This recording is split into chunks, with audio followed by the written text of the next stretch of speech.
내신 대비 경우의 수 설명할 게 없는데? 뭐였지? 합의 법칙, 고백 법칙. 상식적으로 읽어서 이게 뭔 뜻인지 알면, 아니 내가 이거 비유할 때 내가 이렇게 비유해 주는데, 정말 상식적으로 생각해봐. 봐봐. 상의가 4벌이 있고 하의가 3벌이 있어. 옷을 입고 나간다 그러면 그 중에서 하나 골라서 입고 나가냐? 오늘은 하의 실종? 오늘은 우통 까고? 이렇게 해서 위에 아래 하나 고르고 가는 건 아니잖아. 맥락상 딱 읽어보면, 여기서 하나, 저기서 하나. 이런 식으로 맥락이 오잖아. 고백 없지. 탄산음료 중에서, 뭐, 주스 중에서, 라고 하면 딱 보면 뭐야? 그러면은, 무슨 수생생물도 아니고, 여기서 한 컵, 저기서 한 컵 마실 거야? 그러니까. 그럼 뭐야, 맥락상? 이 중에서 하나. 그럼 합의 법칙. 읽어서 해석하는 거예요. 사실 경우의 수가 어렵다라고 얘기하시는 분들 중에서 높은 확률로 문해력 떨어지시는 분들이 좀 계세요. 그럼 문해력 키우는 방법 중에 하나는 뭐냐면요. 책 읽는 건 도움 안 돼요. 문해력이 떨어지는 상태에서 책을 아무리 읽어봤자 문해력 안 올라가요. 문해력이라는 건 문제 해결력을 얘기하는 거고요. 독해력이랑 다른 겁니다. 그러니까 책을 읽는 속도라고 하는 건요. 심지어 너네들이 뭐가 다르냐면 착각을 해요. 내가 계속 항상 얘기하잖아. 우리의 뇌는, 인간의 뇌는 보정이 대박이에요. 그래서 내가 잘못하지 않았다로 무조건 보정이 들어가요. 그래서 내가 예를 들어 이 책에서 한 페이지를 읽는 동안 이걸 다 읽었다고 생각하지만 눈동자가 움직이는 거랑 머릿속에 단어가 들어가는 거랑 속도가 다르거든요. 너네는 그냥 눈동자가 움직이는 거야. 그럼 이렇게 쓱쓱쓱쓱 하면서 단어만 몇 가지가 캐치가 돼. 근데 여러분들은 머릿속에서 뭐가 되는 줄 알아? 읽었다라고 정리가 되고 그 단어 사이사이에 내 맘대로 스토리가 짜져요. 이거 이 내용이었네? 라고 나중에 보면 다른 내용이었던 것도 되게 많으실 거예요. 그래서 책은 아무리 읽어봤자 소용없어요. 책을 읽는 것도 여러분들이 그러면은 어떤 식으로 읽어야 되냐면요. 유치원 애들 읽는 것처럼. 뭐해서? 소리내서 또박또박. 왜 소리내서 또박또박이야? 아니, 너네는 시청각에 익숙해져 있기 때문에 너네 중에서 동영상 안 보고 자란 사람 없잖아. 여러분들은 기본적으로 동영상에 굉장히 익숙해져 있는 세대라서 동영상에서 나오는 목소리, 소리는 귀에 들린다고요. 그게 머릿속에 들어가는 속도야. 니네가 유튜브 2배속으로 본다라고 하면 그 유튜브 2배속이 니네가 머릿속으로 들어가는 속도인 거야. 그러면은 눈이 아무리 빨리 움직인다고 하더라도 그 귀로 들리는 거 이상 읽잖아요? 놓쳐요. 무조건. 니네들이 조급하게 문제를 풀 때 실수를 하는 가장 큰 이유는 뭐냐면 눈이 빨리 움직이면 문제를 빨리 읽는다고 착각하시는 거예요. 아까도 얘기했다시피 눈이 빨리 움직이면요. 내 머릿속에 안 들어가요. 이렇게 팅 하고 나가요. 그래서 문해력을 키우는 좋은 방법이라고 하는 게 내가 눈의 속도를 어디에 맞춰야 되는지 나를 객관화해서 파악하는 게 제일 우선이야. 그래서 제일 먼저 하는 게 뭐 시키냐면 실제로 이거는 연구원 같은 데서도 연구소 같은 데서 했던 얘기예요. 공부연구소가 그런 거, 학습연구소 실제로 있어요. 그런 데서 했던 얘기 중에 하나가 소리내서 읽으면서 눈을 거기에 맞추는 겁니다. 그래서 눈을 맞추는 훈련을 하고 그 다음에 소리를 줄여요. 그럼 내가 내 목소리를 하도 많이 들으면서 이제 그걸 했기 때문에 눈만 움직여도 귀에서 환청처럼 머릿속에서 내 목소리가 울리듯이 그러면서 들리게 돼요. 그러니까 보게 돼요. 왜? 너네는 계속 시청각을 이용해야 된다니까? 너네는 시각이랑 청각이랑 한 세트야. 이미 태어나면서부터. 동영상을 본 순간 나는 시각 따로 청각 따로야. 그래서 너희들랑 나랑의 장단점이 달라. 내가 잘났다가 내가 좋고 니네가 구리다가 아닌데, 문제는 뭐냐? 그냥 눈으로만 보는 거에 굉장히 약해져, 너네는.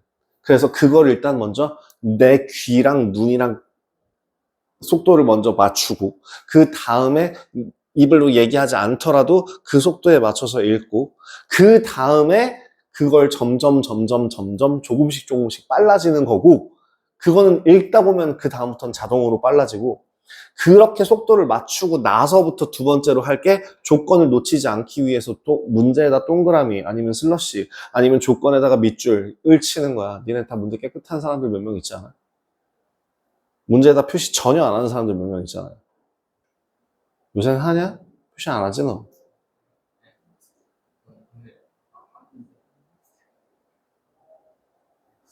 모든 문제에서 그렇게 하라고 했었던 것 같은데. 봐봐. 자, 내가 말한 대로 안 해서 뭐가 뭐 잘 되냐? 그러니까 내가 이렇게 백날 첫날 얘기해도, 그러니까 이게 선생님들끼리의 되게 딜레마 중에 하나가, 선생님들이 항상 이런 얘기를 해. 니네들이 안 들을 거 알아. 안 고칠 거 알고 안 변할 거 알아. 그런데 잔소리를 해. 왜 하지?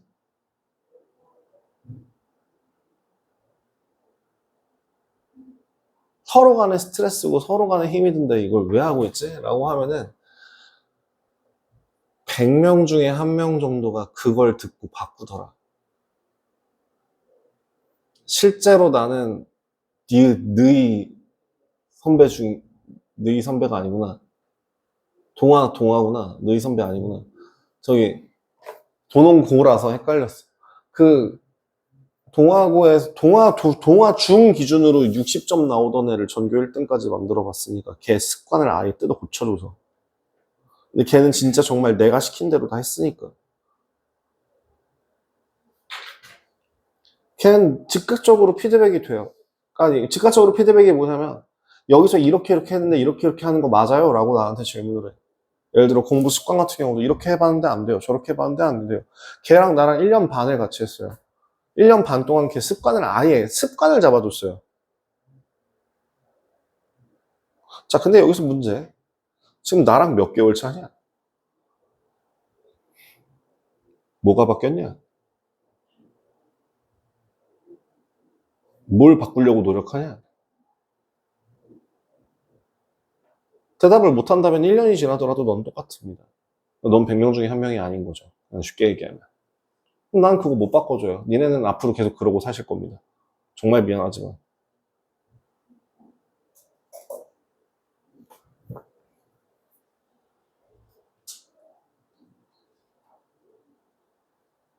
저기. 저번에 놨던 거기. 너 그리고 이것도 봐야 된다. 네 문제. 지금 할 거야?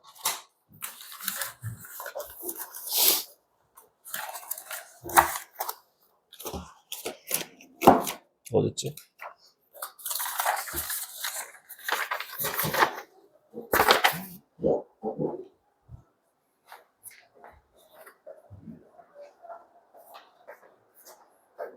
여기다 놔.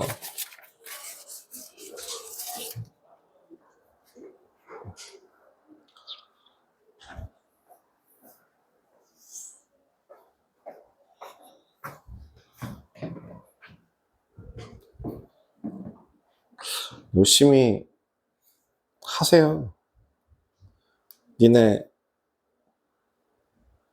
막상 막 가려고 하는데 진짜 들어본 적 없는 학교들밖에 못 갈 때 얼마나 스트레스인데. 물론 나는 애당초 고등학교 3학년 때 공부를 안 했기 때문에, 심지어 떨어지면 그냥 뭐 대학교 안 가지 뭐 라는 마인드여서 어딘지 보지도 않고 그냥 우리 집 주변에 있는 학교 3개 그냥 띠릭 쓰고 그냥 놨어요. 그렇다고 내가 한 체대를 쓸 수는 없으니까, 우리 집에서 제일 가까운 학교가 한 체대인데 한 체대를 쓸 수는 없으니까 이제 뭐지, 어디 있었지? 건대, 세종대, 경원대, 지금 갇혔는데 이렇게 3개를 집어넣었는데, 당연히 건대 세종대 떨어지고 이제 가천대 들어갔었죠. 근데 지금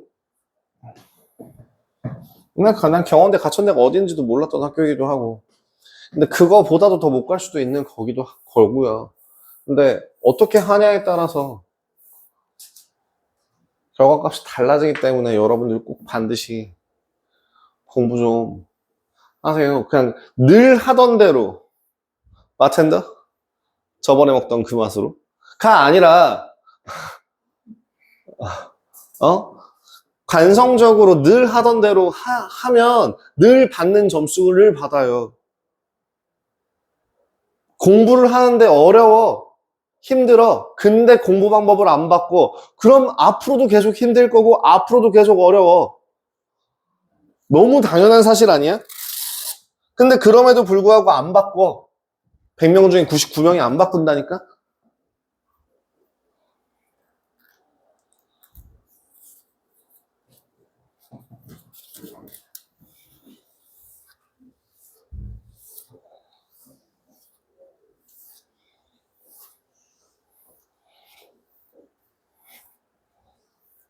화가 나, 화가 나.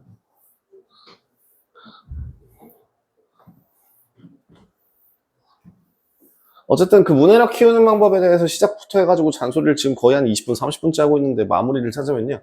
그 지금 혹시 여러분들 사회나 과학 교과서 정리하시는 분 계세요? 그 학습지나 오투나 아니면 자습서를 보고서 공부를 하시는 게 아니라 그걸 하기에 앞서서 시험 범위에 있는 교과서를 그대로 그냥 읽으면서 그 읽으면서 내용을 줄을 긋고 내용을 정리해서 적어보는 연습을 하시는 분 계세요? 손 들어봐요. 과학은 그렇게 하고 있어요. 과학, 역사, 사회에서 그렇게 공부를 하시면 첫 번째 문해력이 올라간대요. 두 번째 국어 영역에서 비문학 관련 성적이 올라간대요. 고등학교 거에서. 그러니까 지금 그렇게 사회과학을 그런 식으로 공부를 하는 게 고등학교 수능 국어 공부하는 거랑 거를 겸하게 되는 거라고 합디다. 어디서, 티처스에서 그랬어요. 그래서 네, 하는 방법이, 그러니까 나는 생각해보니까 나는 자습서나 참고서를 산 적이 단 한 번도 없긴 하거든요. 공부를 안 했으면 안 했지. 공부를 할 때는 일단 첫 번째로 제가 했던 거에 대해서 좀 말씀을 드리자면, 첫 번째로요, 전 읽으면서 줄을 그어요. 중요한 문장에 단락별로 하나씩.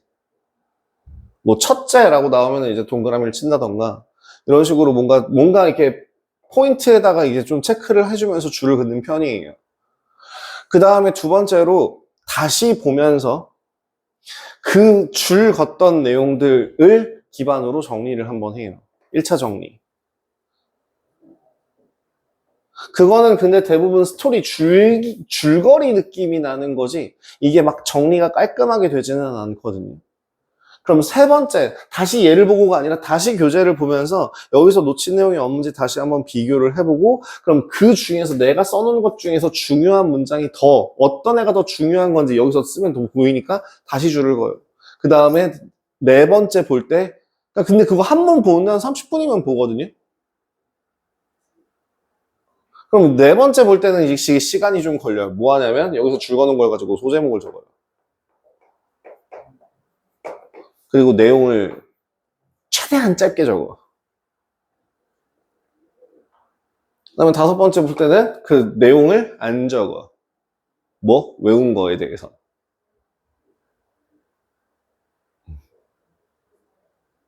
그러면 제목만 쫙 나와 있어. 그럼 제목을 딱 읽는 순간 블라블라블라블라블라 블라블라블라블라 머릿속으로 다 얘기할 수 있게. 그 다음에 그게 적용이 되면은 여섯 번째에서는 대제목만 큰 제목만 적어.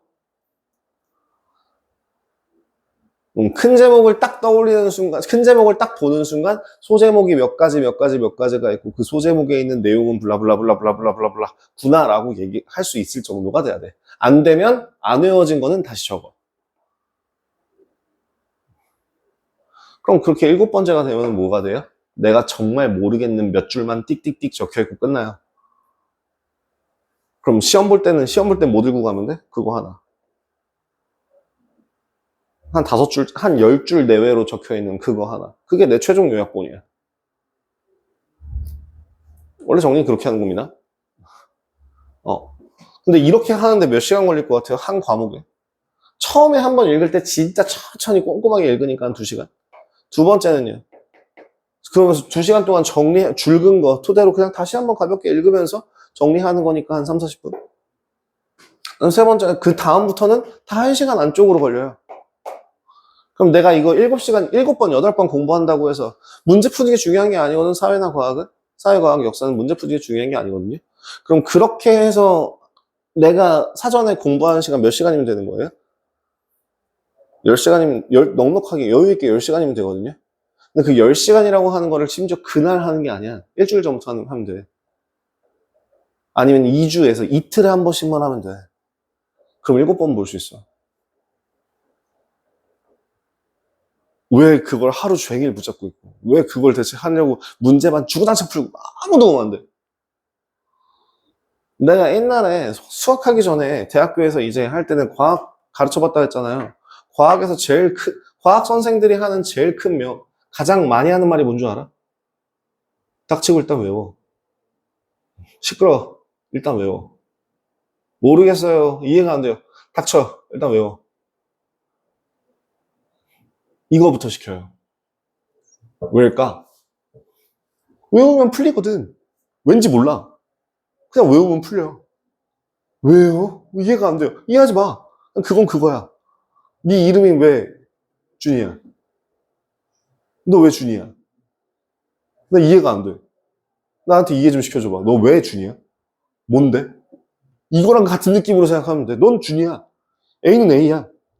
이 결과는 이렇게 되는 거야. 라고 그냥 외워서 풀어. 그러면 과학이랑 사회는 이해가 안 돼도 다 정답을 맞출 수 있어.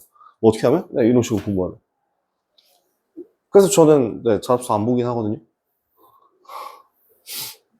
자습서를 보면 단점, 문제를 보면서 틀려요. 문제를 잘못 읽어서 틀려요. 왜요? 걔네는 되게 짧게 정리가 돼 있어서 말이 내가 잘 읽히도록 요약 정리가 돼 있거든요. 심지어 그게 완성된 문장이 아니라 뭐뭐 하였, 뭐뭐 함, 이런 식으로 적혀 있어요. 그래서 문제를 놓쳐요.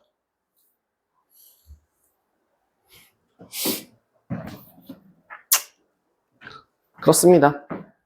자, 우리 저번 시간에 못했던 거 딱 지금 요 시간이면 마무리 가능하거든요. 마무리 가능할 거예요. 예. 제가 딴소리를 너무 많이 해가지고 가능하면 뒷부분에서 좀 받을 수 있으면 받고요. 아니면 좀 개별적으로 따로 저한테 사진 찍어서 보내주시면 그걸 제가 풀이를 보내드리는 방향으로 갈게요. 뭘 먼저 얘기를 하고 싶은 거냐면요. 저번 시간에 3차 반원식이나 4차 반원식에 대해서 좀 배우셨는데요. 3차 반원식이나 4차 반원식 중에서 고유한 풀이 방법, 3차 반원식이라고 해서 따로 풀이 방법이 추가되는 내용은 없다라고 얘기했습니다. 4차 반원식도 마찬가지. 그렇기 때문에 반드시 3차 반원식은 어떤 형태로 바꿔주고 1차 곱하기 2차 형태로 만들어주고 4차식 같은 경우는 2차 곱하기 2차 또는 1차, 1차, 2차 형태로 만들어주는 게 기본 폼입니다.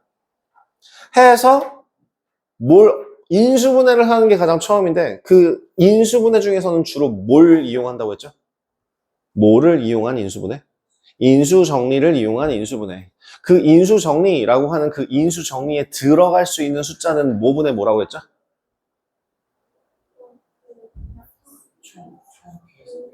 최고차항 계수의 약수분의 상수항의 약수를 플러스 마이너스로 집어넣을 수 있다라고 얘기했죠. 그렇게 해서 0이 되는 값을 확인하고 조립제법을 이용해서 인수분해를 합니다. 그 외에는 1차식과 2차식의 성질 그대로 가져가고요. 4차 방정식 중에 특이한 애가 두 종류 있다라고 얘기했습니다. 누구누구? 보기차식하고 상반 방정식이야. 보기차식 같은 경우는 어떤 형태를 가진다고요? x 4제곱 더하기 ax 제곱 플러스 b는 0인데 이거 속뜻이 뭐라고 했죠? 결국에는 x제곱에 대한 2차 방정식이기 때문에 x라고 하는 값이 뿔마 루트 알파 또는 뿔마 루트 베타라는 값을 가진다. 그럼 여기서 문제, 보기차식은 네근의 합이 얼마예요?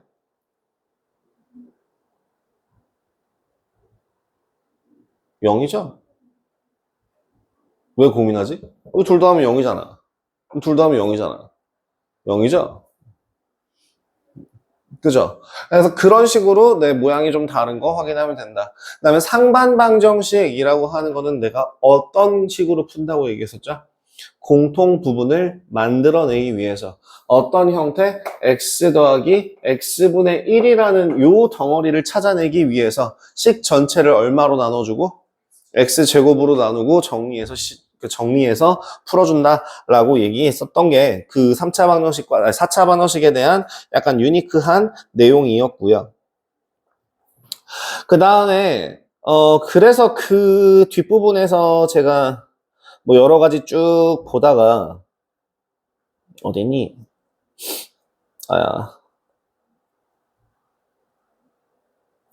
여기 있다. 활용까지 좀 해와라 라고 얘기했고 167페이지부터 안 했어요. 뭐였죠? 3차 방정식에서 근과 계수와의 관계.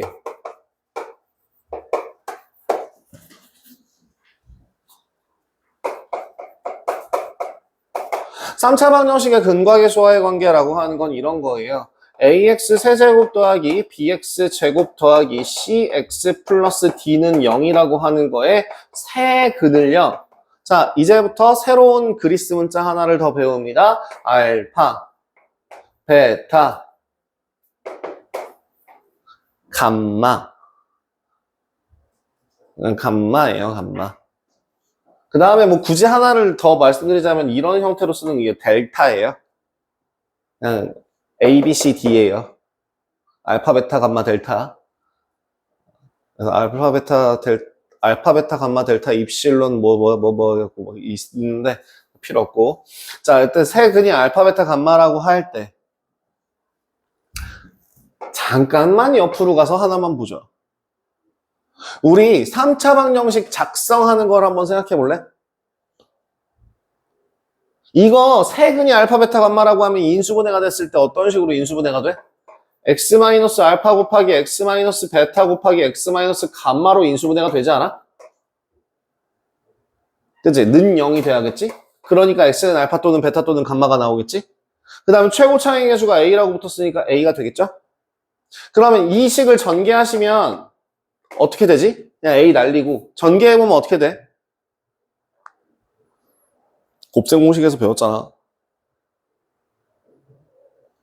마이너스 알파 더하기 베타 더하기 감마 x 제곱 더하기 알파 베타 더하기 베타 감마 더하기 감마 알파 x 마이너스 알파 베타 감마는 0. 곱셈 공식 공부 안 하지? 또 까먹었지? 또 까먹었지 이 자식들아. 자, 그래서 여기서 보시면은 세 근의 아무나 시간이 부족하네. 뭐가 해야 돼요? 세 근의 합과 관련해서 나오고요. 두 번째는 뭐예요? 두 근끼리의 곱의 합이고요. 그 다음 얘는 뭐예요? 세 근의 곱입니다. 여기까지만 하고 쉴게요. 자, 그렇다면 지금 저 식을 A로 나누게 되면 얘랑 모양이 서로 어떤 모양이 되는 거야? 같은 모양이 되거든요. 그래서 세 근의 합인 알파 플러스 베타 플러스 감마 앞에 마이너스 붙어 있죠? 는 그럼 뭐가 되는 거야? 마이너스 A분의 B가 되는 거예요. 그죠? 부호가 서로 달라요. 자, 그 다음에 알파 베타 플러스 베타 감마 플러스 감마 알파는 그러면 얼마야? 1차 함계수죠? 1차 함계수 얼마야? A분의 C가 되죠. 그럼 알파 베타 감마라고 하는 애는 뭐야? 상수항이죠? 부호가 서로 어때? 또 달라. 얼마지? 마이너스 A분의 D죠. 지금 여기서 규칙 보이세요? 맞불 그런 식으로 붙는 거 확인해 주시면 되고요. 근과 계수와의 관계 이용하는 거는 조금만 쉬었다가 진행하도록 하겠습니다.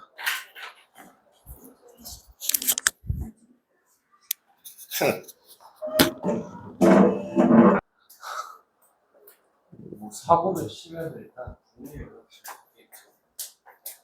무슨 말인데? 어떤 애가 사고를 쳤어요. 아하. 그러면 만약에 뭐 자전거를 타다가 차랑 부딪혔으면 그 차 주인이나 그 부모 연락처 받겠죠 아마. 받아야죠. 그렇죠? 그죠? 아니면은 만약에 자전거를 타고 가다가 네가 차를 박았어. 근데 오씨 큰일 났다 하고 도망가잖아요. 그러면은 네 그럼 니네는 뺑소니예요. 심지어 무면허 뺑소니입니다. 니네는 그거. 자전거는 이륜차예요. 없잖아. 그러니까 보험도 없잖아. 그러니까 그냥 무조건 다 무보험 무면허로 해서 최대한 세게 들어가요. 사고 나면 그거 손해배상 진짜 그냥 무조건 크게 들어가요.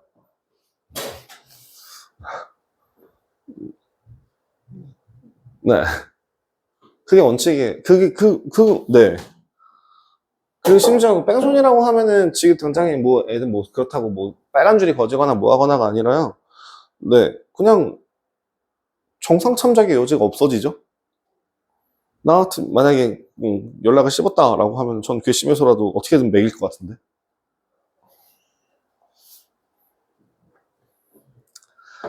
누가 자전거랑 박았구나? 어. 그 친구가 어디서 사고를 친 것 같은데 응. 그 부모님 전화번호가 제 전화번호를 주고 그래갖고 지금 방금 여기 핸드폰 열었는데 모르는 010을 모르는 거예요. 응. 근데 애가 아까 전에 하고 오면서 DM으로 일단 모르는 사람 오면은 전화 받지 마라 이러고 왜 이러니까 말을 안 해요. 그냥 씹었어요. 대수롭지 않게 넘기는데 전화가 오는데 그냥 무의식적으로 받았거든요. 어디래요? 그 친구 부모님이에요. 네? 아닌데요? 네. 걔 아세요? 네. 예, 알아요. 친구예요. 네. 아, 친구세요? 네. 그래서 친구예요. 네. 아, 부모님 연락처로 이걸 해놨네요. 라고 하는 거예요. 너 그거 감싸주지 마라. 아예 저 그런 거. 감싸주지 마라. 감싸주는 건 친구로서 할 일이 아니다. 오히려. 하루 한창한테 친구한테 전화를 계속 안 받는 거예요. 사고 쳤네. 그리고 좀 받아라면서 한 5번째 그냥 받은 거예요. 누가 봐도 잠에서 깨는 목소리로 왜 이러는 거야. 좀 미쳤냐? 너 뭐야 이거. 그랬더니 갑자기 학교에 가서 알려주거든요. 이게 뭔지 일단 상황을 설명해야 될 거 아니야. 그랬더니 그냥 학교에서 알려준다고 끊었어. 무슨 상황? 그냥 일을 키우는 중인 상황이야. 그냥 마치 그런 거 있잖아요. 타조도 그러고 하는 건데. 잡았니? 왜 자꾸.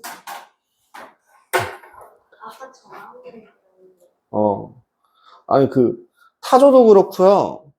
공포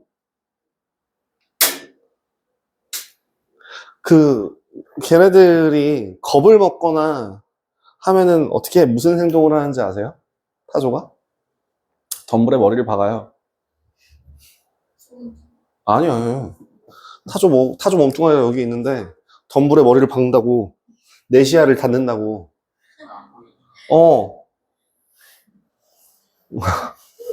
실제로.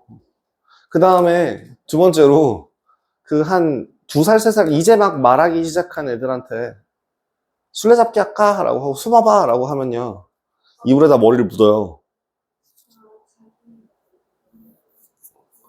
근데 아직도 정신 상태가 3살짜리인 거야. 그러면 내가 이거를 차단하면은 괜찮을 거라고 생각하는 거죠. 그냥 일처리 키우는 겁니다. 네, 그거 친구 안 하시는 게 좋을 것 같은데. 앞으로 친구 아니고 그냥 아는 사람 하시죠.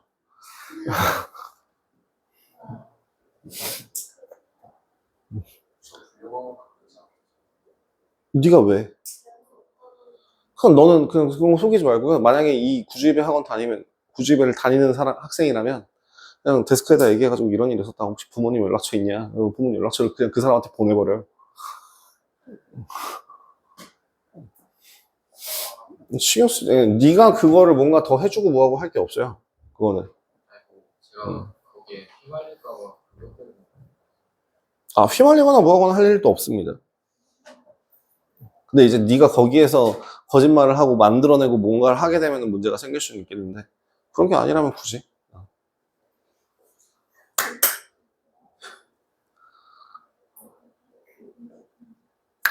거짓말 할 거면 좀 그럴싸하게 잘 둘러대든가. 심지어 말 이렇게 입을 맞춘 것도 아니고 그냥 알아서 그냥 번호 던져준 다음에 나중에 얘기해줄게. 그럼 뭐 하자는 거야 그거. 인생 포기했나? 자, 근과계수와의 관계예요. 자, 그럼 여기에서 제가 하나만 더 얘기를 할까 말까 고민을 했는데 요거 하나만 좀 하고 갈게요. 뭐냐면 2차 방정식에서 한번 볼게요. x-알파 곱하기 x-베타는 0이라는 식을 전개해보면 x제곱 마이너스 알파 더하기 베타 x 더하기 알파 베타라고 해서 똑같이 최고차항이 1이라고 최고차항 계수가 1이라고 할 때 그 바로 아래는 뭐예요? 모든 근의 합이죠. 그죠? 그럼 4차항 같은 경우는 어떻게 될까? 만약에 4차 방정식이 있으면 얘는 알파 더하기 베타 더하기 감마 더하기 델타 뭐 이런 식으로 되겠죠. 그 다음 마지막 상수항은 무조건 뭐예요? 모든 근의 곱입니다. 물론 부호가 플러스일지 마이너스일지는 달라지겠지만 항상 상수항의 지표는 어디를 나타낸다? 모든 근의 곱이라는 역할을 해요. 그죠? 그래서 그걸 이용해서 생각할 때 이렇게 표현할 수 있어요. n차 방정식에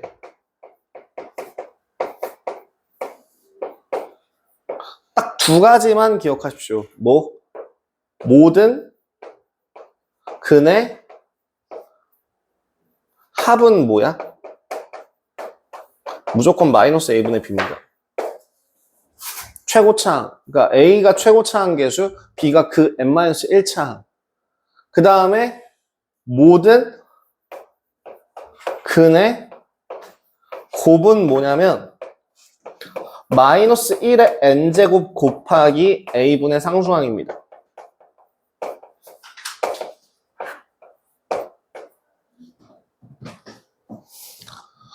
이런 식이야. 예를 들어 그러면 10차 방정식이라고 한다면 해가 10개 있을 거 아니야. 그 해 10개에 대한 합은 뭐야? 마이너스 a분의 b야.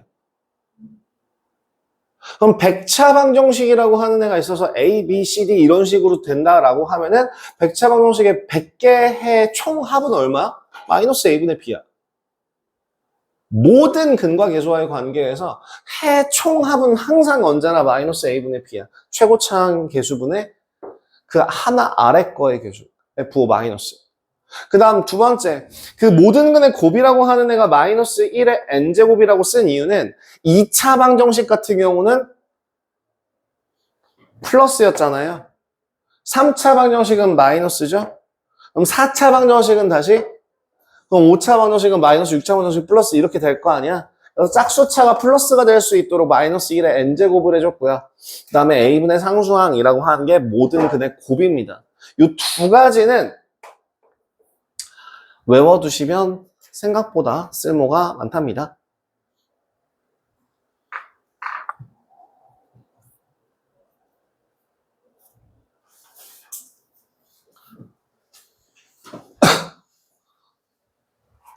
그 다음에 뭐 켤레근이라고 하는 게 여기서도 똑같이 나와요. 왜? 3차 방정식은 고유한 성질이 없기 때문에 2차 방정식에서 켤레근을 가지죠.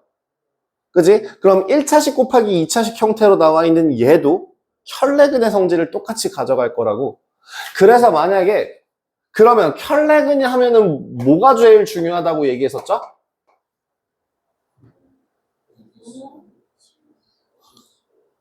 개수의 조건이 제일 중요하다고 했죠. 개수가 모두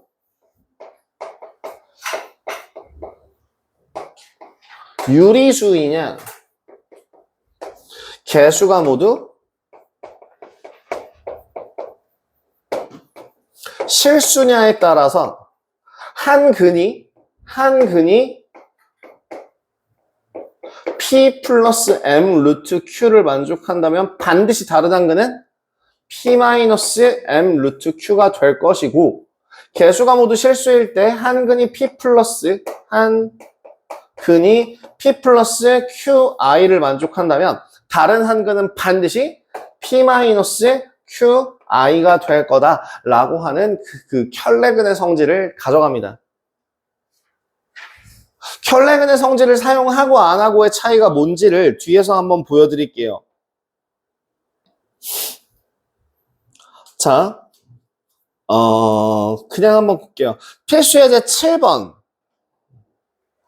필수예제 7번 한번 보시죠. 필수예제 7번에 x 세제곱 마이너스 3x 제곱 플러스 5는 0의 세 근을 알파, 베타, 감마라고 한대요. 알파, 베타, 감마 이런 형태로 해가 주어지는 걸 보자마자 바로 뭘 해? 근과계수와의 관계를 쪼로록 적어요. 알파 더하기 베타 더하기 감마는 얼마?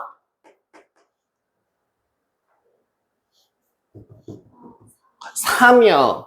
알파 베타 플러스 베타 감마 더하기 감마 알파는 얼마예요? 0이죠. 0이죠. 그죠? 그 다음 알파 베타 감마는 얼마야? 마이너스 5예요. 그죠? 부호 반대로 그대로 반대로 맞불 맞불 맞불. 자, 그럼 여기에서 이제 1번 뭐가 보여? 알파 제곱 더하기 베타 제곱 더하기 감마 제곱. 뭐 해야 돼? 변형해야죠. 자, 변형 뭐야? 알파 플러스 베타 플러스 감마의 제곱 마이너스 2 알파 베타 베타 감마 감마 알파 니까 얼마? 9 빼기 0 9. 다음 그럼 세제곱 더하기 세제곱은 어떻게 가라고? 알파 더하기 베타 더하기 감마 곱하기 알파 제곱 더하기 베타 제곱 더하기 감마 제곱 마이너스 알파 베타 마이너스 베타 감마 마이너스 감마 알파 더하기 3 알파 베타 감마다. 마이너스 3 알파 베타 감마가 넘어왔으니까 그래서 대입해 주시면 3 곱하기 우리 이거 얼마라고? 9 빼기 0 더하기 3 곱하기 마이너스 5 계산해 주시면 12 나오죠. 세 번째, 그럼 이건 어떻게 해? 알파 더하기 베타, 베타 더하기 감마, 감마 더하기 알파. 뭐 하고 싶어? 이거 전개하면 난리 난다?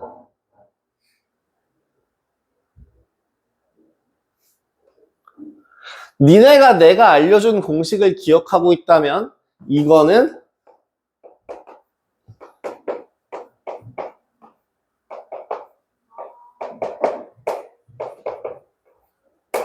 로 바꿀 수 있거든? 아무도 기억 못하죠? 아무도 기억 못하죠? 이거 제가 써드렸죠?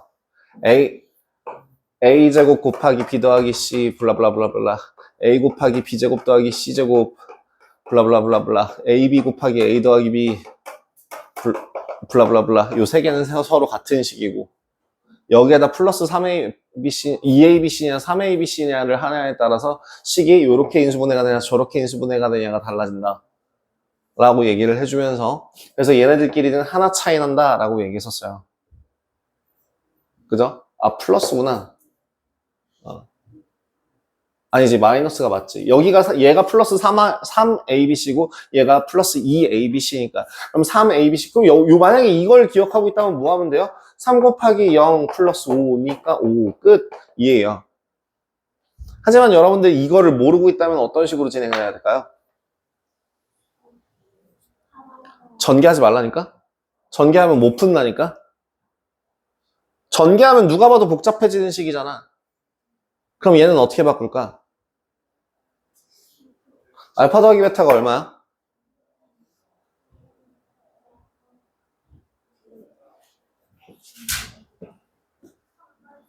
그쵸. 3 마이너스 감마죠.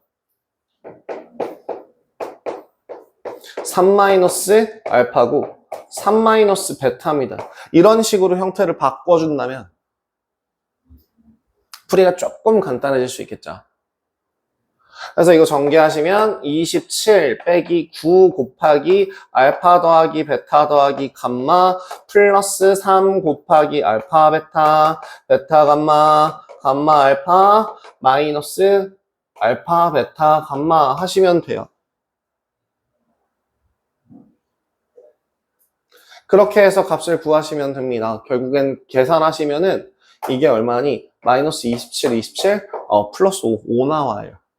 아까랑 똑같은 답이 나오죠? 근데 있잖아. 이거 변형하면 x 마이너스 알파 곱하기 x 마이너스 베타 곱하기 x 마이너스 감마는 0 되는 거 아니야? 세 근이 알파 베타 감마라고 했으니까 이거 인수분해하면 이렇게 된다는 뜻이잖아. 자, 얘랑 비교해봐.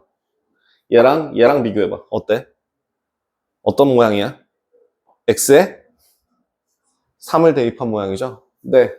얼마라고? 27 빼기 27 더하기 5는 0. 답은? 0이 아니라 5. 답은 5. 끝. 이렇게도 보실 수 있는 눈이 있으면 좋습니다. 아마 처음 하실 때라 잘 안 보이실 건데.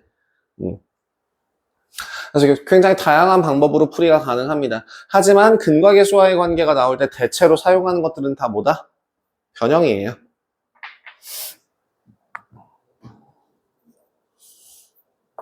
그 다음에 제가 이거를 아마 너네들은 잘 모를 텐데 이걸 니네들한테 알려줄까 말까.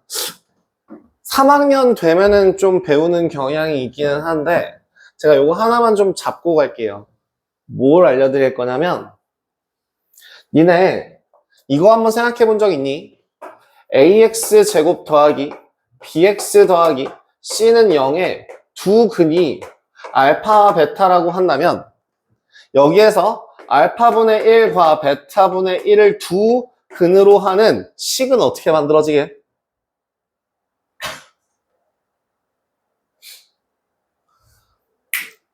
잘 봐. 이건 두 근이 알파 베타라고 할 때 합이 알파 플러스 베타는 마이너스 a분의 b이고 알파 베타라고 하는 값은 a분의 c가 돼요. 그러면 이어서 알파분의 1과 베타분의 1에 대하여 합이라고 하는 애는 뭐가 되지? 알파분의 1 더하기 베타분의 1이라 알파 베타분의 알파 플러스 베타 이거 대입하시면 같은 분모 a분의 c분의 마이너스 a분의 b니까 얘 마이너스 c분의 b 나와요. 그 다음에 곱이라고 하는 애는 뭐 알파 베타분의 1이 되면서 계산하시면 이거 역수가 되죠. c분의 a가 돼요. 그럼 이거를 해로 갖는 식을 세워보신다면 x제곱 플러스 c분의 bx 더하기 c분의 a는 0이 나오는데 여기에 c 곱해봐요. 어떤 식이 만들어져요? cx제곱 더하기 bx 플러스 a는 0이죠? 무슨 사이야?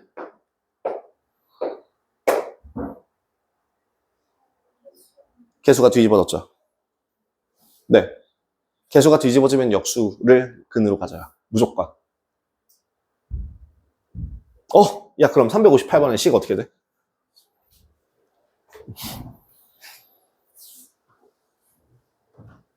아, 358번이 아니라, 저기, 358번. 358번에서요, x 세제곱 플러스 2x 제곱 더하기 3x 더하기 4는 0에 세 근을 알파와 베타, 감마라고 한다면 거꾸로 알파분의 1, 베타분의 1, 감마분의 1을 세 근으로 하는 식은 어떻게 쓸 수 있다고? 4x 세제곱 더하기 3x 제곱 더하기 2x 플러스 1은 0이라고. 그대로 뒤집어서. 이게 세근이 알파분의 1, 베타분의 1, 감마분의 1이 된다고. 358번 그런 문제인 줄 알았더니 아니네. 까비.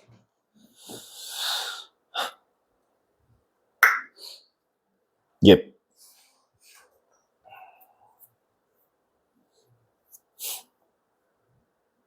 저기 361번이다. 361번. 361번. 361번. 바로씩 세울 수 있죠.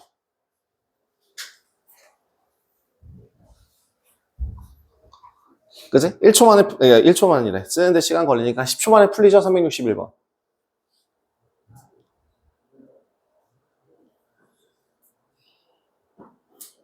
답이 뭐예요? x세제곱 마이너스 x제곱 마이너스 3x 플러스 1은 0이죠. 는 0 안 쓰면 틀린다잉. 아가들 방정식은 무조건 등호가 들어가야 된다잉.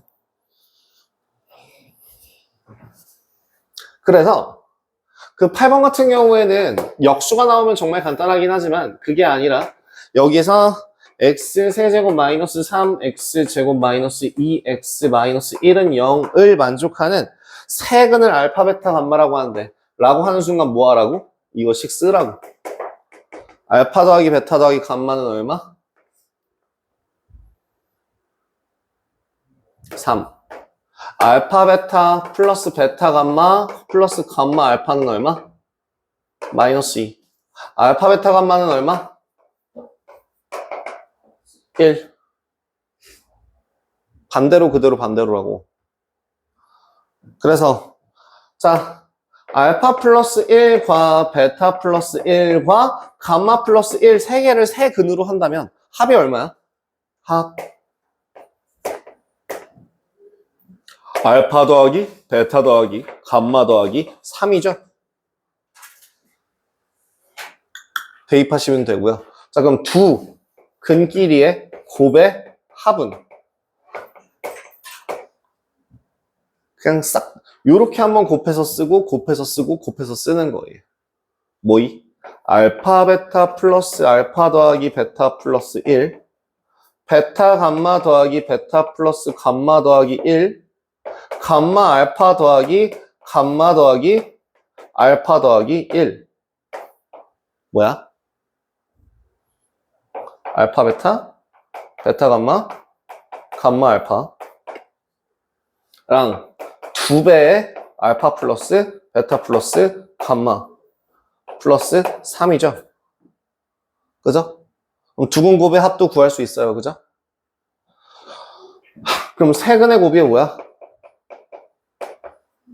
세근의 곱은 알파 플러스 1 곱하기 베타 플러스 1 곱하기 감마 플러스 1이고 이거 전개하시면 알파 베타 감마 더하기 알파 베타 베타 감마 감마 알파 알파 베타 감마 1이에요. 자 그래서 이걸 각각 값을 구해주시면 합은 얼마가 되고 6이 되고 자 두근의 곱의 합은 얼마가 되고 마이너스 2 플러스 6 더하기 3이니까 7이 되고 세근의 곱은 그러면 1 빼기 2 더하기 3 더하기 1이니까 얼마? 3이 되죠. 이걸 이용해서 식을 세우시면 x세제곱 마이너스 6x제곱 플러스 7x 더 마이너스 3은 0이라는 식이 만들어집니다. 맞불. 그러니까 근과 계수와의 관계 그걸 계속 이용하시면 된다라고 얘기를 하는 거예요. 자, 필수 예제 9번으로 넘어가죠.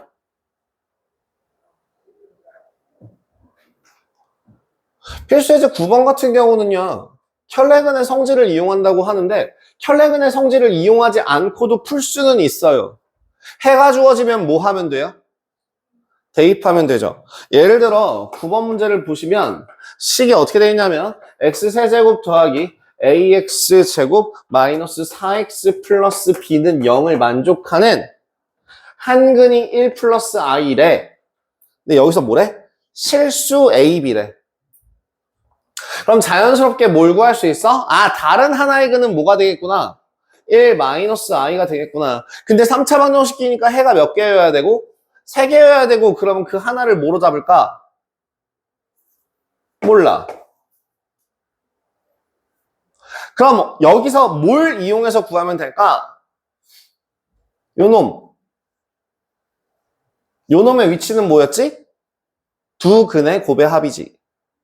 두 근 곱하면 2. 두 근 곱하면 1 플러스 i 알파. 두 근 곱하면 1 마이너스. 그 다음에 1 플러스 i 알파. 계산하면 2 더하기 2 알파인데 그 값이 얼마라고? 마이너스 4라고. 알파 얼마?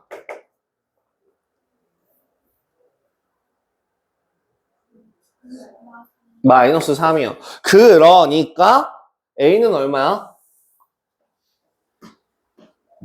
얘가 마이너스 3이니까 a라고 하는 값은 뭐야? 세근의 합. 다 더하면 마이너스 1. a 얼마? 1. 세근의 곱. 2 곱하기 3 마이너스 6. b는 얼마? 6. 그래서 둘 더하면 7 나와요. 만약에 이거를 근과계수와의 관계를 사용하지 않고, 켤레근의 성질과 근과계수와의 관계를 이용하지 않고 그냥 풀어버린다라고 하면은 어떻게 풀어요? 대입해요. 대입해서 이걸 실수 부분과 더하기 허수 부분으로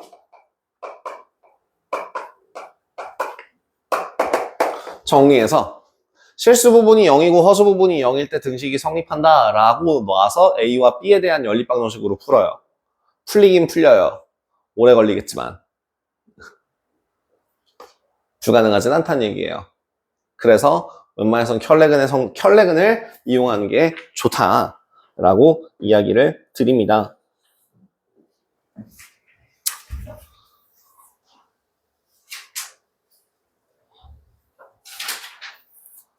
하나 더. 제가 제일 좋아하는 파트고요. 니네들이 제일 싫어하는 파트일 겁니다. 이거보다 더 싫어하는 파트는 함수 정도 있을 수도 있을 텐데, 함수는 사람들마다 다르니까. 공통적으로 이 부분을 제일 극혐하더라고요. 보여드릴게요. 자, 뭐냐면, 가장 유명한 복소수를 배우게 되십니다. 뭐냐면, x세제곱은 1을 만족하는 하나의 허근에 대하여 오메가라고 x입니다. 얘는 오메가입니다.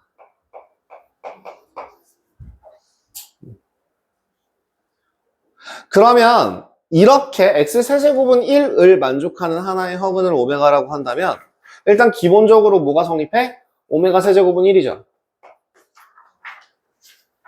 두 번째, 저거 인수분해 되거든요. x세제곱 마이너스 1은 0이라는 식을 계산하면 x 마이너스 1 곱하기 x제곱 더하기 x 플러스 1은 0이고요. 얘는 실근이니까 빼고 여기에 한 허근이 돼요. 그렇기 때문에 여기에 대입을 해준 오메가 제곱 더하기 오메가 더하기 1은 0을 만족합니다. 세 번째, 켤레근은 켤레 복소수죠. 결국엔 켤레근은 켤레 복소수죠.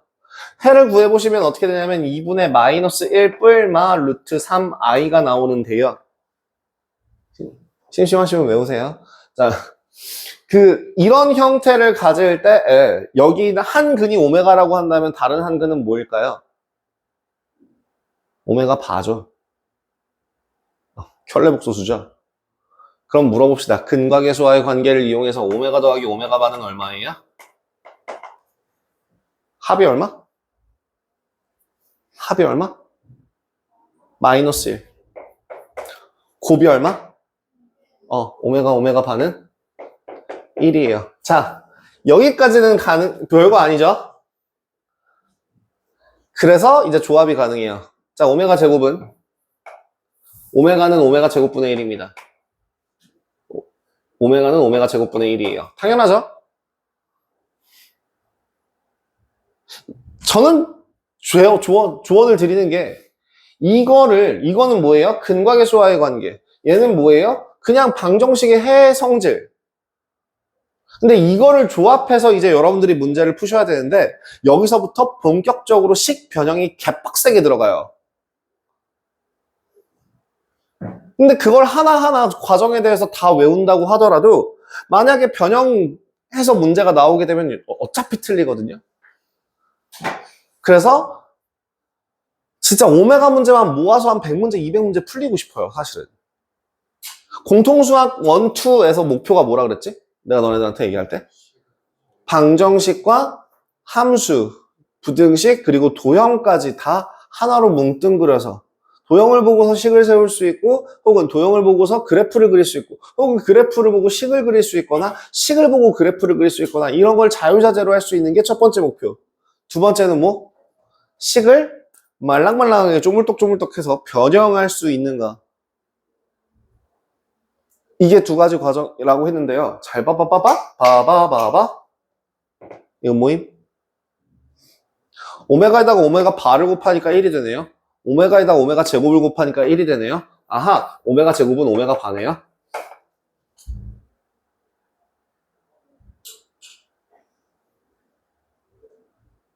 그죠? 그러니까 얘는 뭐예요? 오메가 바 분의 1이죠? 뭐라고요? 오메가랑 오메가 바 분의 1이랑 서로 같네요.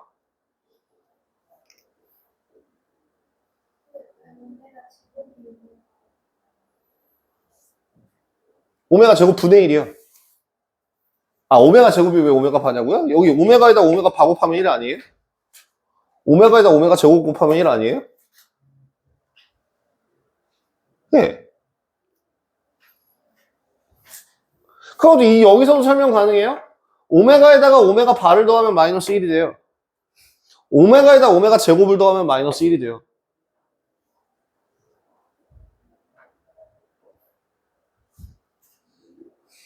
자, 이 헉은 여기에서 기억할 포인트는 하나입니다. 거듭 제곱을 해서 1이 나오는 순간부터 그 횟수만큼 반복된다는 거. 우리 전에 허수 단위에서도 했었죠.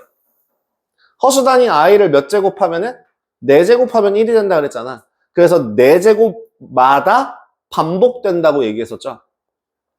마찬가지로 헉은, 그러니까 오메가 같은 경우에도 뭐가 된다고? 3제곱할 때마다 반복이 된다고. 그러면 5제곱이랑 제곱이랑 똑같아. 맞아, 틀려? 맞죠? 미친 사람들아, 이거 세 명이나 고개를 도리도리 하고 있니? 큰일 날 사람들이네. 그치. 끄덕끄덕 해야지. 도리도리 아니야. 끄덕끄덕이야. 왜? 5제곱이라고 하는 건 3제곱 곱하기 2고요. 3제곱이 1이라고 그랬으니까 제곱이랑 똑같잖아요. 그렇지 않아요? 그럼 9제곱이 얼마라고요? 1이요. 10제곱은 얼마라고요? 오메가요. 이런 식으로 볼 수 있다. 그래서 거기 나오는 그 공식들 같은 경우에 그 1번, 2번, 3번이라고 나와 있는 그거 말고도 더 많이 만들어낼 수 있거든요. 근데 의미가 없다. 요 4가지 정도만 기억해라. 따로 기억해도 되는데. 그 다음 여기서 부수적으로 그 2번에서는 가끔 나오는 문제인데요. 뭐냐면 x 세제곱이 마이너스 1을 만족하는 허근을 오메가라고 할 때도 있어요.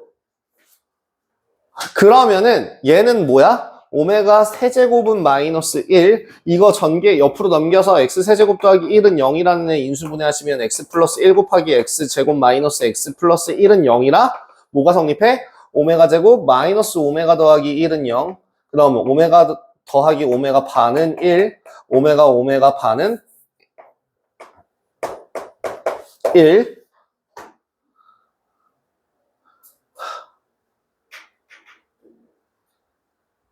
그럼 마지막으로 물어볼게요. 얘는 몇 개씩마다 반복이 돼요?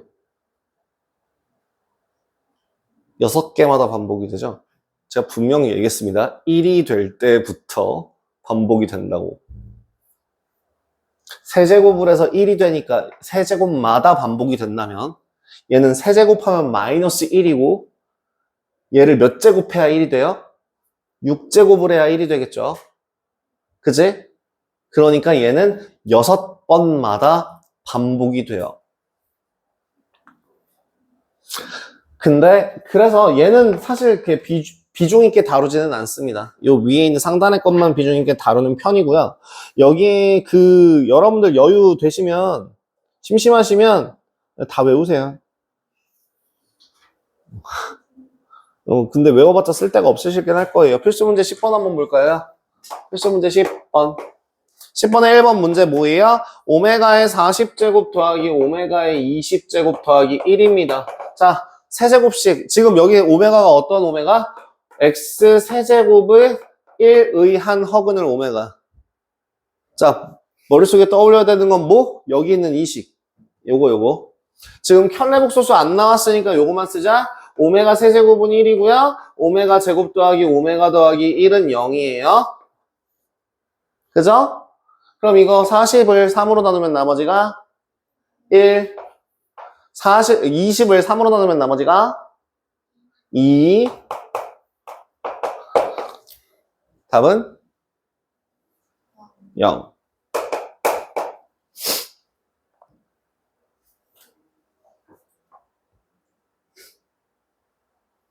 다음 두 번째. 그럼 얘는 어때? 2번. 1 더하기 오메가 더하기 오메가 세제곱 더하기 오메가 5제곱 더하기 오메가 7제곱 더하기 오메가 9제곱 더하기 오메가 11제곱이래. 뭐 할까? 똑같이 세제곱 떼고 봐. 얼마? 1 더하기 오메가 더하기 1 더하기 오메가 제곱 더하기 오메가 더하기 1 더하기 오메가 제곱이죠. 나 틀려? 세제곱이니까 1, 5제곱이니까 세제곱 곱하기 2, 7제곱이니까 나머지 1, 9제곱이니까 나머지 없고 9, 11, 예. 자, 그러면 여기 어떻게 해? 뒤에서부터 보세요. 뭘 전개할 게 어딨어. 뒤에 3개를 보세요. 이거 3개 더하면 얼마?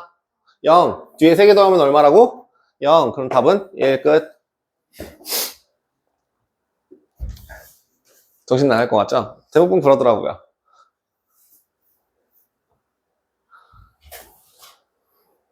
자, 다음. 그럼 얘는 어때? 3번. 뭐라 돼 있냐면 오메가 10제곱 더하기 1분의 3 오메가 제곱 더하기 2 오메가 바야. 오메가 바가 등장했다. 저는 오메가 바 대신에 오메가 제곱을 쓰려고요.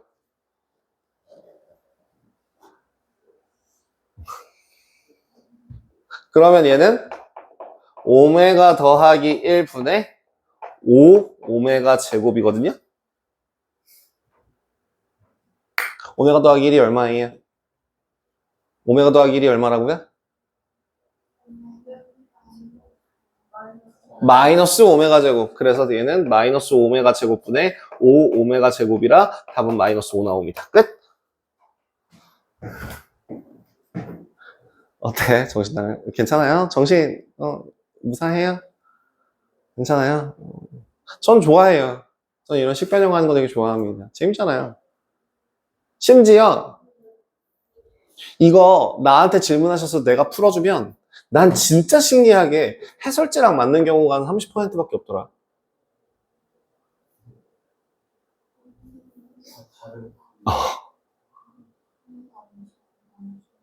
그쵸? 이렇게 가도 되고 저렇게 가도 되고 막 이거 오메가 바를 이용했다가 그냥 뭐 해도 되고 여러 가지 방법을 사용할 수 있으니까.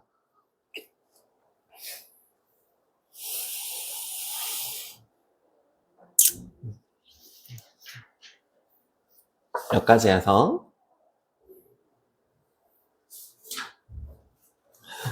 마무리가 될 겁니다. 그러면은 우리 그거 했던 거 다시 한번 복귀해봐. 2차 방정식에서요. 2차 방정식이 아니라 복소수에서요.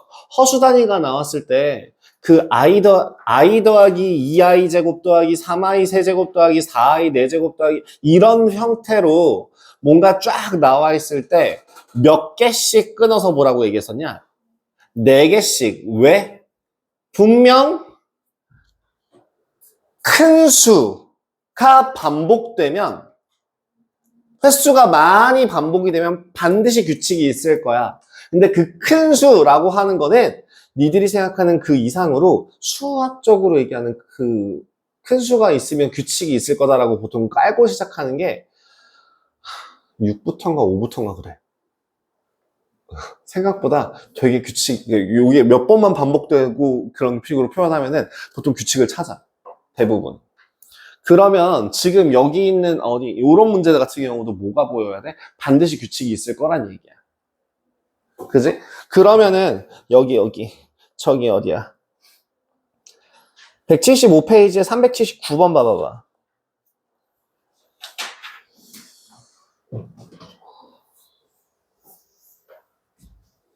(379번) 보면 어떻게 풀까? 379번 보면 오메가 세제곱은 1이고 오메가 제곱 더하기 오메가 더하기 1은 0이라고 하는 식에 대해서 일단 f의 n이라고 하는 값이 1 더하기 오메가 n제곱 더하기 1 분의 오메가 2n제곱이래. 뭐 해보라고? 규칙 찾으라고. 규칙 찾을 때 하기 제일 쉬운 건 뭐야? 구해보는 거야. 구해보는 거야. 그러면 아까도 얘기했죠? 몇 개만 확인하면 될까? 3개만 보면 된다는 거야. 혹시 모르니까 그 하나만 더 봐서 얘가 처음에랑 똑같은지만 비교해보면 되겠지. 봐봐. 그럼 F1은 뭐야? 오메가 더하기 1 분의 오메가 제곱이라고 했고 오메가 더하기 1은 얼마니까? 마이너스 오메가 제곱이니까 마이너스 1이죠. 그죠? 다음 F에다가 2 집어넣으면 얼마야? 오메가 제곱 더하기 1 분의 오메가 4제곱이니까 얘는 오메가 제곱 더하기 1분의 오메가 쓸 수 있어. 맞아? 그지? 그러면 분모가 얼마니까?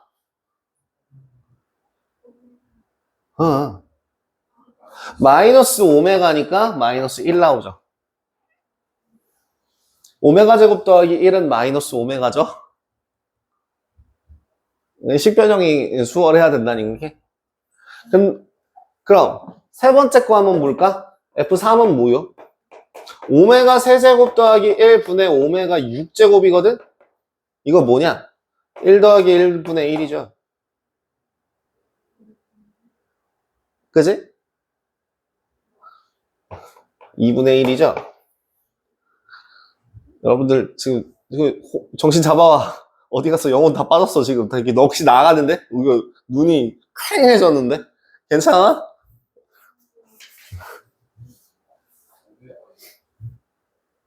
오메가 6제곱.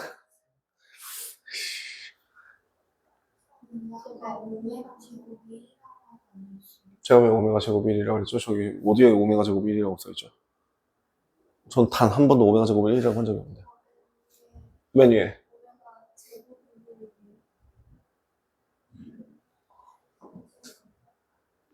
오메가 제곱이 1이면은 그걸 오메가라고 하진 않습니다만.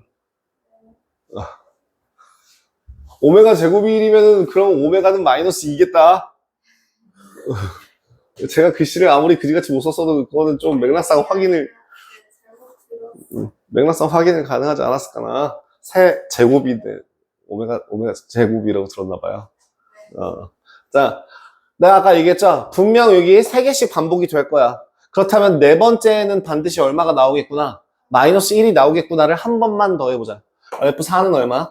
그러면 그 마이너스 1이 나오는 순간 그 밑에는 어차피 반복되겠구나 하고 그거를 할 필요가 없어지는 거지. 그지? 그럼 F4는 얼마? 오메가 4제곱 플러스 1 분의 오메가 8제곱이다? 정리하면 오메가 플러스 1 분의 오메가 제곱이죠. 모양 똑같죠? 하지 말자. 모양 똑같은 거 확인했으니까 하지 말자. 자, 그럼 요 3개 더하면 얼마야?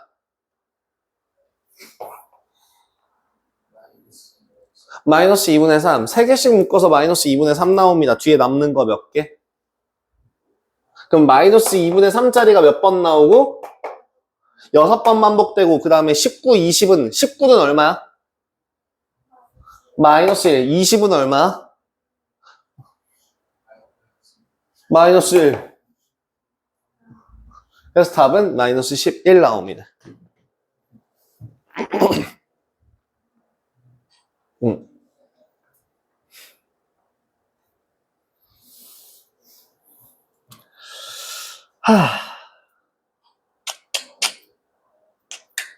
더 하고 싶은데. 더 해야 되는데. 어? 저런. 나한테 뭘 바라는 거니? 복소수부터 2차 함수까지. 복소수부터 2차 함수까지. 3차 방정식, 4차 방정식은 제외. 그럴 리가. 3, 4차 방정식과 연립 방정식 그리고 부등식이 한 세트. 참고로 미리 얘기하자면 역대 항상 늘 언제나 단원 테스트를 보면 세 번째 시험이 제일 처참합니다.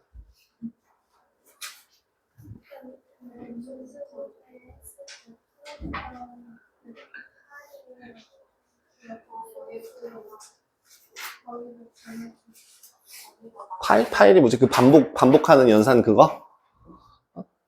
왜? 그거 다 해서 드릴게요. 자, 한 10분 좀 넘게 남았는데요. 저는 이 정도면은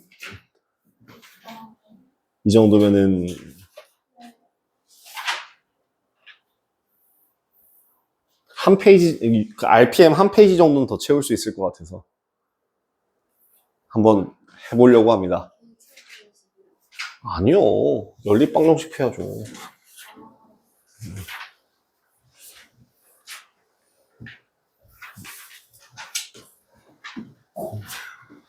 여러분 2학년 1학기 때 배웠던 말 기억나요? 연립방정식의 해는 뭐와 같다? 그래프끼리의 교점의 좌표와 같다. 이거 했던 거 기억나요? 연립방정식의 해는 뭐와 같다? 그래프의 교점의 좌표와 같다. 그죠?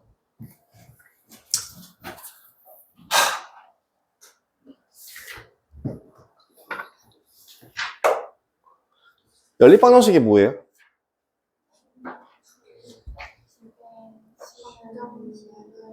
두 개. 교과과정상에서는 2개밖에 안 다루긴 하는데요. 엄밀히 얘기하면 2개라고 얘기하시면 안 돼요. 2개 이상입니다. 네네네, 거기다 꽂아주시면 돼요. 밖에 추우니까 종 치고 나가.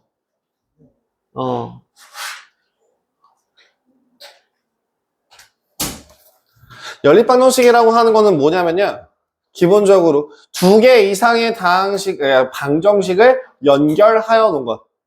그냥 묶어 놓은 거를 그냥 연립방정식이라고 해요.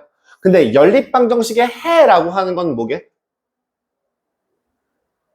그 묶여져 있는 모든 방정식에서 참이 되게 하는, 동시에 참이 되게 하는 그 미지수의 값들을 연립방정식의 해라고 해요. 그죠? 그러면 저 연립 방정식에 우린 뭘 배울 거냐면 연립 1차 방정식 배우셨고요. 연립 2차 방정식을 배울 건데요. 그 연립 2차 방정식이라고 하는 거 하기 전에 연립 방정식의 풀이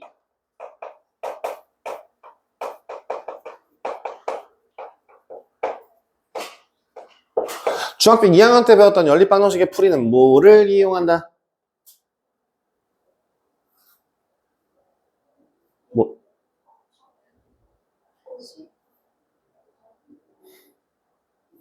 어쩜 다 죽여버릴까? 어쩜 다들 개판일 수가? 죽일까? 강한법 대입법을 이용하자. 그게 뭔데요?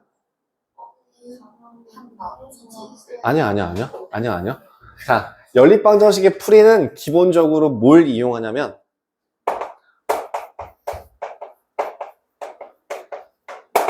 소거법을 이용합니다. 뭘 소거하는 거냐면 문자를 미지수를 소거하는 방법으로 풀이가 진행이 됩니다. 예를 들어 그래서 소거법을 이용하는 그 소거법 안에 너네들이 배웠던 가감법, 대입법들이 있는 거고요. 가감, 위아래 문자를 빼버려서 그 문자를 지우는 거고, 대입, y에다가 x를 덮어 씌워버려서 y를 지워버리는 거고, 이런 식으로 그 결국에 문자를 소거하는 과정입니다. 연립방정식의 풀이 방법은 기본적으로 소거법이에요. 그렇다면 여기서 문제. 아까 내가 얘기했죠? 문자가 꼭 굳이 식이 3개, 2개여야 돼?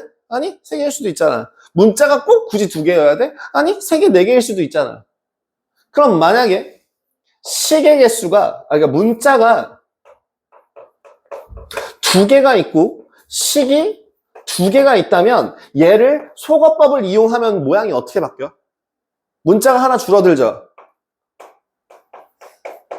근데 문자만 줄어드는 게 아니라 뭐도 같이 줄어들어? 식도 모양이 새롭게 바뀌면서 식도 1개로 줄어들어요. 그죠? 그러면 만약에 문자가 3개 있다 그러면은 식도 몇 개? 3개가 있어 줘야지만 적어도 최소한 정상적으로 풀 수는 있다는 얘기예요. 그래서 연립방정식의 기본적인 풀이를 할 때 소거법을 하게 되면은 이거 옛날 게임이라서 여러분들이 알란가 모르겠지만 옛날에 나왔던 그 만화 영화에서 그 유희왕이라고 카드 중이병 걸린 카드 하는 그 머리에 번개 맞은 사람이 있어요. 걔네들이 맨날 그놈의 겁나 긴 멘트, 거의 한 10분 동안 턴을 막 하면서 다 들어오고 뭐를 하고, 이 생쇼를 하고 있단 말이죠. 근데 거기에서 이제 하는 말 중에서 뭐가 있었냐면은, 어떤 카드를 제물로 바쳐서 뭐를 소환한다, 아니면 어떤 카드를 제물로 바쳐서 쟤를 죽인다, 막 이딴 헛소리를 한단 말이죠. 그러니까 뭐예요? 식 하나를 제물로 바쳐 문자를 죽여버린다라고 생각을 하시면 되는 거죠. 그죠? 맞잖아요. 그러니까 결국엔 제물로 바칠 만한 식이 문자의 개수보다 어때야 돼? 같거나 더 많아야겠죠. 그래서 식의 개수가 문자의 개수보다 크거나 개수보다 많거나 같으면 얘는 특정한 해를 구할 수 있게 되는 거야. 맞죠? 그치? 근데 아까 제가 말했죠? 제물로 바친다고? 그 제물로 바치래가 부족해. 뭔 말이야? 만약에 식이 하나인데 문자가 2개야. 혹은 식이 2개인데 문자가 3개야. 그럼 이런 경우에는 어떻게 될까? 정상적으로 해를 구할 수가 없게 되겠죠. 그땐 뭐가 생길까요? 허수는 해가 아니고? 식의 개수가 적을 때는 뭐가 만들어지냐면요, 관계식이 만들어져요. 예를 들어 식이 하나, 문자가 2개라고 하면은 x, y에 대한 관계식이라고 얘기하잖아요. 그런 식으로 관계식이 만들어집니다. 요거는 좀 기억해 주시면 좋습니다. 그럼 두 번째로 물어봅시다. 자, 1차 연립 1차 방정식이라고 하는 연립 방정식 같은 경우에는 대부분의 방법이 한 8% 정도는 뭘 이용했었던가요? 소거법은 크게 종류가 여러 가지 있다 했잖아요. 가감법도 있었고 대입법도 있었고요. 옛날 옛적 먼 옛날 교과 과정에서 사라진 그 이름 등치법이라는 것도 있었어요. 선생님, 저는 등치법을 들은 적이 없는데요. 너네는 은근 등치법을 사용할걸요? 예를 들어 y는 x제곱 더하기 2x 플러스 4라는 애랑 y는 3x 플러스 6이라는 애랑 연립해봐 하면 보통 식 어떻게 세워?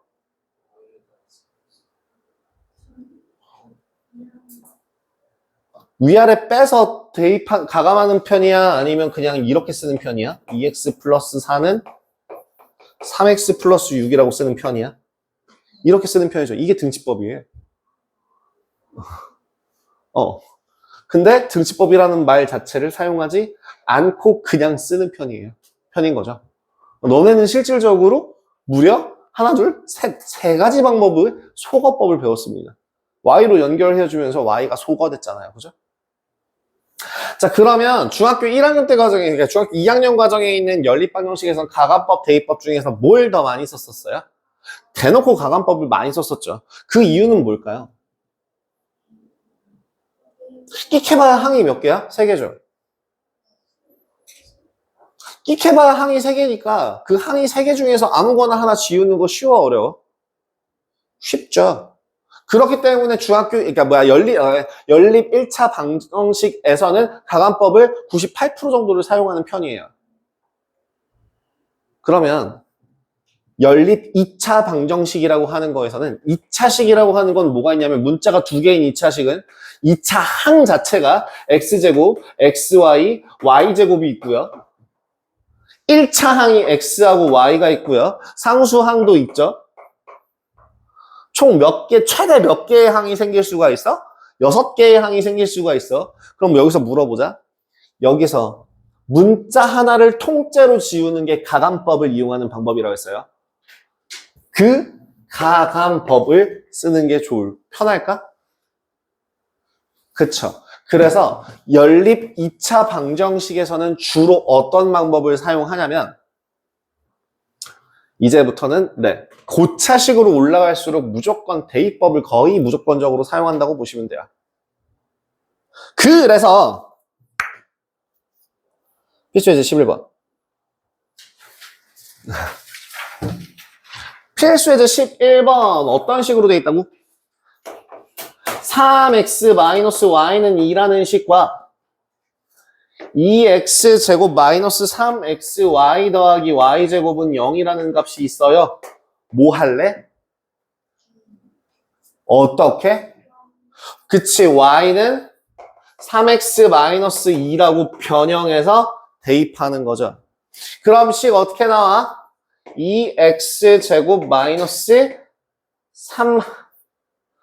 3x 곱하기 3x 마이너스 2 플러스 3x 마이너스 2의 제곱이죠. 제가 식 쓸 때 뭐라고 쓰라고 얘기했었냐면 웬만해서는 시야 각을 줄여라. 길게 느려 쓰지 말고 세로로 쓰는 연습하라고 했죠. 그래서 이렇게 길어질 예정인 거는 차수에 맞춰서 여기는 얼마야? 9x제곱 마이너스 12x 플러스 4 라고 적어서 정리를 하고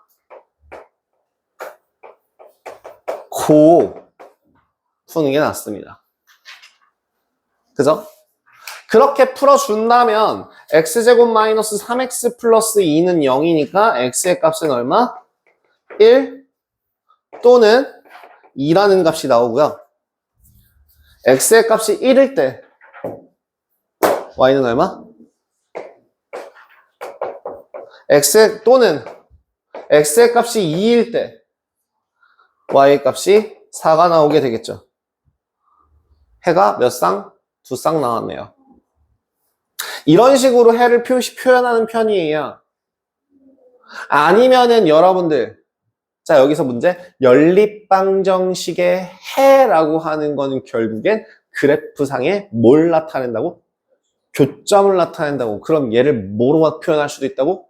순서상 좌표로 표현할 수도 있다고. 그래서 1,1 또는 2,4라고 표현이 가능해요. 오케이? 네, 그 옆에 필수 문제 11번까지만 하고 나머지는 이어서 좀 진행을 해보도록 하고요. 지금 현재 뭐만 풀었냐면 1차식과 2차식을 연립했을 때 뭐 한다고? 1차식을 정리해서 2차식에 대입한다예요. 그럼 다음 시간에는 2차식과 2차식을 연립하는 거를 배워보도록 하겠습니다. 해서 다음 시간에 연립반도식 끝까지 나갈 거예요. 네. 숙제는 아까 얘기했다시피 어디야? 여기 178쪽까지 채워주시고요. RPM 같은 경우에는 638번까지 풀어주시면 좋을 것 같습니다. 그렇게 안 많던데? RPM이 638번. 그 다음에 개념 원리가 178페이지. 178페이지까지 되겠습니다. 수고하셨습니다.